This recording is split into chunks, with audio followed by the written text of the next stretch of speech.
لنا هدينا عمري يا ليالي بستنى له مهما قلت له اتحكاله مستحيل اوصف جماله.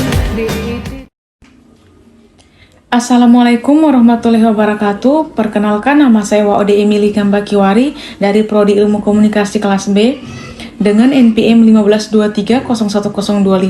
Di sini saya akan menjelaskan materi makalah tentang sholat. Poin pertama adalah pengertian sholat. Sholat menurut bahasa adalah berdoa, memohon, pujian, sedangkan pengertian menurut syara sebagaimana pendapat Imam Rafi'i yaitu ucapan-ucapan yang dimulai dengan takbiratul dan ditutup dengan salam. Menurut para ulama fuqaha, sholat ialah ibadah yang terdiri dari perbuatan atau gerakan dan perkataan atau ucapan tertentu yang dimulai dengan takbir dan diakhiri dengan salam. Poin kedua yaitu dasar hukum sholat. Sholat 5 waktu merupakan suatu kewajiban yang harus ditegakkan oleh setiap muslim yang sudah akil balik, baik laki-laki maupun perempuan, dalam keadaan sehat maupun sakit. Dasar kewajiban sholat ini sesuai dengan Al-Quran dalam hadis yaitu, dan dirikanlah sholat, tunaikanlah zakat, dan rukulah bersama orang-orang yang ruku. Al-Baqarah ayat 43. Tiga yaitu tujuan sholat. 1. Untuk mengingat Allah. 2. Untuk mencegah manusia dari perbuatan tercela. 3. Sebagai kafarat atas dosa-dosa yang telah dilakukan. 4. Cara mengadu kepada Allah. 5. Tata cara mengingat Allah secara khusus. 6. Untuk diperintahkan kepada keluarga. Selanjutnya poin keempat yaitu kedudukan sholat. Salah satu hadis yang menunjukkan kedudukan sholat yaitu warta diuraikan dari Ummu Farwah, wanita Ansor yang ikut membayat Nabi. Ia berkata, Nabi Muhammad SAW pernah ditanyai perbuatan atau amal yang paling utama. Nabi berkata, yaitu salat di awal waktunya. Selain itu, salat juga mempunyai kedudukan yang sangat menentukan, yaitu menentukan diterima atau tidaknya amal manusia. Hal ini dinyatakan di mana di sebuah hadis yaitu sesungguhnya amal manusia yang paling pertama kali dihisab atau diperiksa pada hari kiamat adalah salatnya. Jika salatnya diterima, maka diterima pula amalnya yang lain, dan jika salatnya ditolak, maka ditolak pula amalnya yang lain. Hadis riwayat Tabrani. Selanjutnya poin kelima yaitu syarat-syarat sholat. 1. Beragama Islam. 2. Suci dari hadas dan najis. 3. Sudah balik. 4. Berakal. 5. Menutup aurat. 6. Menghadap kiblat. 7. Termasuk waktu sholat. 8. Menjauhi semua yang membatalkan wudhu dan sholat. Selanjutnya poin keenam yaitu rukun sholat. 1. Berdiri bagi yang mampu. 2. Niat. 3. Membaca takbiratul ihram. 4. Membaca surat Al-Fatihah. 5. Ruku. 6. Tumakninah, berhenti sebentar. 7. Bangun dari ruku dan i'tidal. 8. Tumakninah di dalam i'tidal. 9. Sujud 2 kali masing-masing rakaat. 10. Tumakninah dalam sujud. 11. Duduk di antara dua sujud. 12. Tumakninah dalam duduk di antara dua sujud.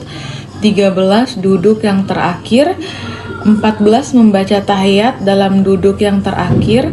15. Membaca salawat atas Nabi Muhammad SAW. 16. Membaca salam yang pertama. 17. Tertib pada setiap rukun-rukunnya. Selanjutnya poin ketujuh ada sunnah-sunnah salat. 1. Sunnah abad. Sunnah abad ada 5.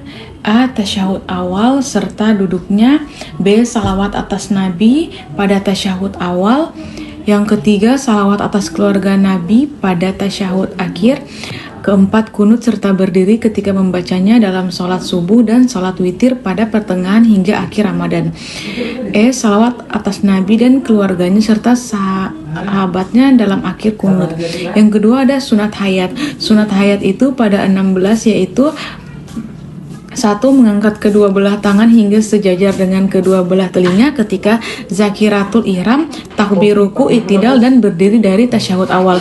B. Meletakkan tangan kanan di atas tangan kiri di bawah dada dan di atas pusat ketika berdiri. C. Membaca doa iftitah. D. Membaca ta'awudz, a'udzubillahi minasyaitonirrajim sebelum membaca Fatihah. E. Membaca amin setelah Fatihah. F. Membaca surah dari Al-Quran setelah selesai membaca Fatihah pada rakaat yang pertama dan rakaat yang kedua. G. Mengeraskan suara ketika membaca Fatihah, surah, dan takbir pada salawat maghrib, isya, dan subuh, dan melunakkan suara pada salat zuhur dan asar. Tetapi bagi perempuan pada setiap salat dengan suara rendah. H. Membaca takbir ketika berpindah dari rukun ke rukun yang lain. I. Membaca sami Allahu liman hamidah ketika bangkit dari ruku dan rabbana lakal hamdu ketika itidal. J. Membaca tasbih dan ruku dan sujud. K. Meletakkan kedua telapak tangan di atas paha ketika duduk tasyahud awal dan akhir, serta menunjukkan dengan jari telunjuk tangan kanan ketika menyebut lillah. L. Duduk iftirashi pada semua duduk pada tasyahud awal, duduk tawaruk, duduk pada tasyahud akhir. N. Membaca doa tasyahud pada tasyahud akhir. O. Salam yang kedua khusyuk tawadu dalam salat, yakni merendahkan diri dan memperhatikan apa yang dibaca. Poin selanjutnya yaitu hal-hal yang membatalkan sholat. 1. Berbicara. 2. Makan dan minum. 3. Banyak gerakan terus-menerus. 4. Tidak menghadap kiblat. 5. Terbuka aurat secara sengaja. 6. Mengalami hadas kecil dan besar. 7. Tersentuh najis. 8. Tertawa. 9. Murtad, mati, gila, atau hilang akal. 10. Berubah niat. 11. Meninggalkan salah satu rukun salat. 12. Mendahului iman saat salat berjamaah. 13. Terdapat air bagi orang yang salatnya dengan tayamum. 14. Mengucapkan salam secara sengaja. Dari apa yang sudah saya paparkan, saya menarik kesimpulan bahwa sholat merupakan inti atau kunci dari segala ibadah, juga merupakan tiang agama. Dengannya agama bisa tegak, dengannya pula agama bisa runtuh. Sholat mempunyai dua unsur, yaitu zohiriyah dan batiniyah. Unsur zohiriyah adalah yang menyangkut perilaku berdasar pada gerakan sholat itu sendiri, sedangkan unsur yang bersifat batiniyah adalah sifatnya tersembunyi dalam hati, karena hanya Allah lah yang dapat menilainya. Sekian paparan materi dari saya. Saya Wode Milikan Bakiwari undur diri. Billahi taufiq wal hidayah. Wassalamualaikum warahmatullahi wabarakatuh.